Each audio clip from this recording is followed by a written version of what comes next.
नमस्कार दोस्तों, इस वीडियो में हम सीखने जा रहे हैं पैरालिंग्विस्टिक फीचर्स। तो सबसे पहले मैं आपको बताना चाहता हूं कि ये वीडियो किन के लिए है।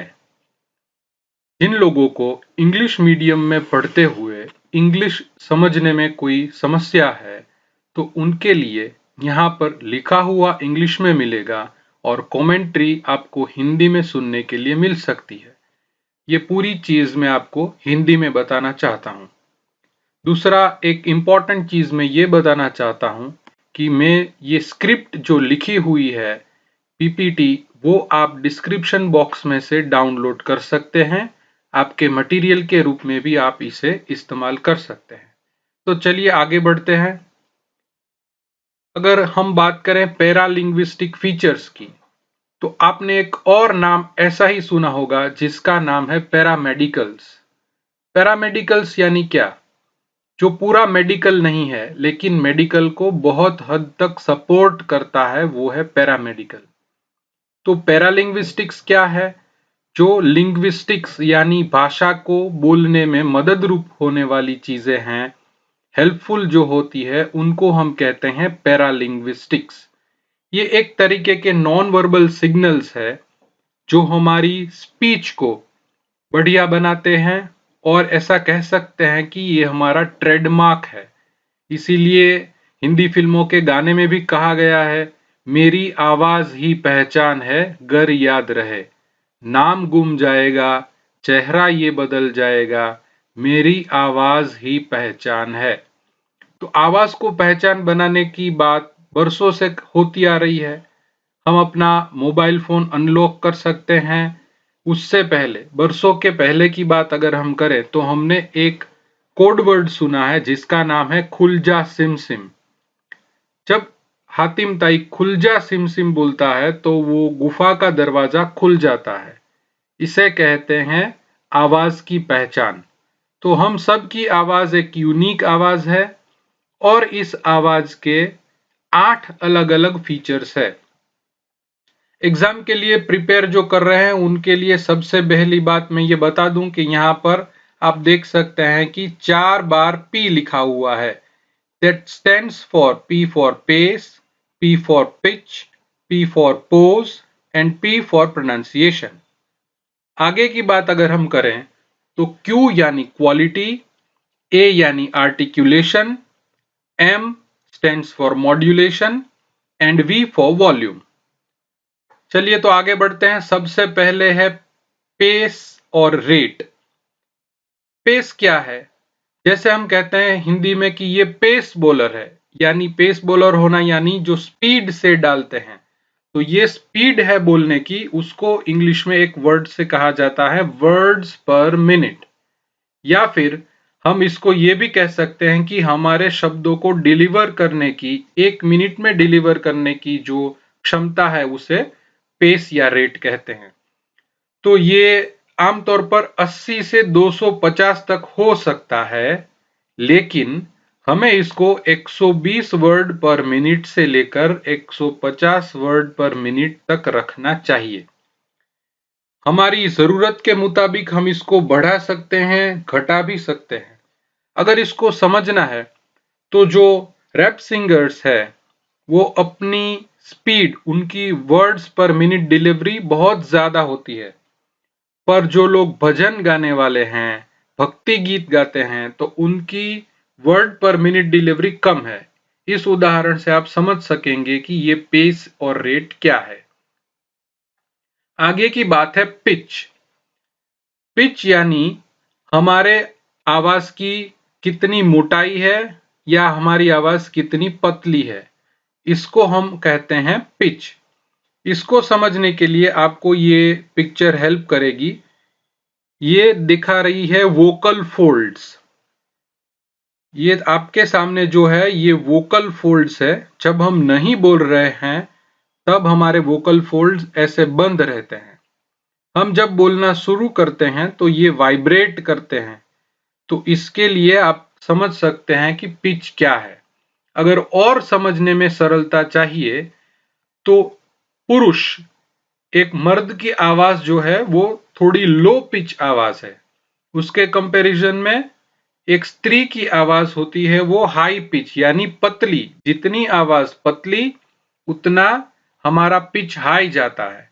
वन बाय वन अगर समझना है तो ओल्ड एज के जो लोग हैं तो उनकी आवाज लो पिच रहती है।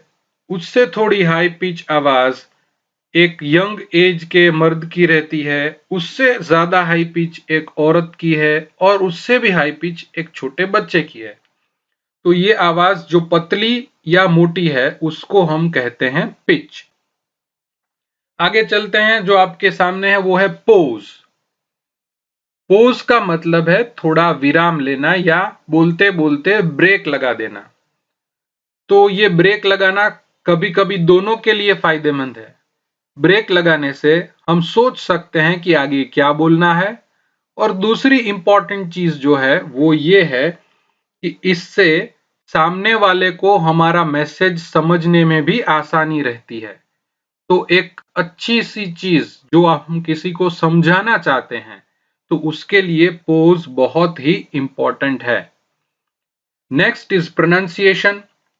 इसके बारे में आप सबने बहुत कुछ सुन रखा है। तो कोई भी भाषा बोलने में अगर हमारा उच्चारण ठीक नहीं है, जैसे हम स्टेशन को इस स्टेशन बोलते हैं, कभी कभी लोग आतंकवाद को आतंकवाद कहते हैं, तो ये सारी चीज जो है ये हमें समझने में कठिनाई पैदा करती है। तो इसलिए हमें अच्छी तरीके से जो वर्ड जैसे बोलना है, अगर नहीं पता है तो हम डिक्शनरी में से इसको पढ़ सकते हैं। देखिए यहां पर आपको पिक्चर्स दिए गए हैं जिसमें वर्ड है फोटो। तो फोटो को बोलने के लिए हर बार अलग अलग जगह पर स्ट्रेस देना है। यहां पर आप देखेंगे कि यहां पर फोटोग्राफिक, तो ग्राफिक के ऊपर ये बड़ा सा गोल बनाया है, यहां पर हमें स्ट्रेस देना है। वहीं पर आगे चलते हैं तो पता चलता है कि अगर हमें फोटोग्राफी बोलना है तो टीओ फोटोग्राफी, तो वहां पर स्ट्रेस देना है। तो जैसे प्रोनाउंस करेंगे वैसे लोग समझेंगे, इसलिए हमें प्रोनाउंसिएशन सोच समझकर बोलना चाहिए। आगे है क्वालिटी। तो क्वालिटी सबकी अलग अलग होती है। इसका आधार है हमारा वॉइस मैकेनिज्म। हम जो बोलते हैं वो रिच आवाज हो सकती है, जैसे कि रेडियो के एंकर्स है, कोई भी अच्छा सा व्यक्ति जो फिल्मों में काम करता है, डबिंग आर्टिस्ट है, तो उनकी आवाज बहुत रिच है। वो अपनी आवाज को जैसे चाहे बदल भी सकते हैं। It can be soft, alluring, thin and nasal. नाक में से आवाज आ सकती है। होर्स और हस्की यानी रफ आवाज जो इरिटेट करती है हमें, हम सुनना पसंद नहीं करते, तो ऐसी आवाज को इरिटेटिंग आवाज कहते हैं। अगर आगे हम ये क्वालिटी के लिए देखना चाहें तो ये पिक्चर हेल्पफुल हो सकता है, जहां पर एक स्पीच मैकेनिज्म आप देख सकते हैं। लंग्स के सपोर्ट से हम धक्का लगाते हैं हवा को, जो यहाँ वोकल फोल्ड्स में से होकर के ओरल केविटी या नेजल केविटी में से होकर आगे चलती हैं। तो यहां पर एक चीज आपको और दिखाई दे रही है जिसको हम कहते हैं वॉइस बॉक्स, हिंदी में जिसको कहते हैं स्वर पेटिका। तो यहां से हमारे सारे साउंड्स निकलते हैं, यह है हमारा वॉइस मैकेनिज्म। आगे की बात है वो है आर्टिक्यूलेशन। आर्टिक्यूलेट करना यानी सब चीज को अच्छी तरीके से बिना स्लॉप, चॉप, कट और डिसग्रेस किए बोलना। जब हम बोलते हैं तो कई बार कई साउंड्स दब जाते हैं, उसका पता नहीं चलता कि ये क्या बोला गया है। यहां पर एक एग्जांपल है, it's easy to learn English. ये सेंटेंस है, लेकिन लर्न मैंने थोड़ा डल रखा है। अगर हम बोलने के समय इसको बोलते हैं it's easy to learn English, तो लर्न इंग्लिश है या स्पीक इंग्लिश है, ये कंफ्यूजन क्रिएट करता है।